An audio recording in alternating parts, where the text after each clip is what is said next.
পিরোজপুরের ট্রাফিক পুলিশের বিশেষ অভিযানে ১৬ যানবাহনের বিরুদ্ধে মামলা করা হয়েছে। বিস্তারিত থাকছে মোহাম্মদ নাসির উদ্দিনের প্রতিবেদনে। পিরোজপুরের সড়কে শৃঙ্খলা প্রতিষ্ঠা ও ট্রাফিক আইন বাস্তবায়নে বিশেষ অভিযান পরিচালনা করেছে জেলা traffic police. Police super Mohammad Manzur Ahmed সিদ্দিকীর দিক নির্দেশনায় অভিযান পরিচালনা করেন সার্জেন্ট আজিম শিকদার, সার্জেন্ট মাহমুদুল্লাহ সহ ট্রাফিক পুলিশের সদস্যরা বিভিন্ন ধরনের যানবাহনের কাগজপত্র যাচাই বাছাই করেন। অভিযানের সময় বৈধ কাগজপত্র না থাকায় সাংবাদিকদের উপস্থিতিতে ১৬টি যানবাহনের বিরুদ্ধে মামলা দায়ের করা হয়। ট্রাফিক পুলিশের পক্ষ থেকে জানানো হয়, সড়কে শৃঙ্খলা নিশ্চিত করা, ট্রাফিক আইন বাস্তবায়ন, নিরাপদ যান চলাচল নিশ্চিত করা ও সড়ক দুর্ঘটনা প্রতিরোধে এই অভিযান নিয়মিত পরিচালনা করা হবে। এ বিষয়ে সার্জেন্ট পলিটন বলেন, সড়কে শৃঙ্খলা ফিরিয়ে আনতে এবং ট্রাফিক আইন কার্যকরভাবে বাস্তবায়নের লক্ষ্যে আমাদের অভিযান অব্যাহত থাকবে।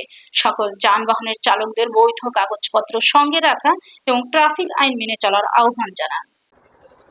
আজকে সার্জেন্ট আজিম, সার্জেন্ট মাহমুদুল্লাহ, সার্জেন্ট পলিটন সংগ্রহ ফোর্স নিয়ে জিয়ানগর এবং পিরোজপুর সদর বিশেষ অভিযান চলাকালীন সময় আমরা এইটামাদিক মোট 10টা মোটরসাইকেলের বিরুদ্ধে হেলমেটবিহীন, ডিএল এবং অনটেজ গাড়ির বিরুদ্ধে প্রযোগেশন দাখিল করা হয়েছে। আমাদের কার্যক্রম চলমান। ইনশাল্লাহ আমরা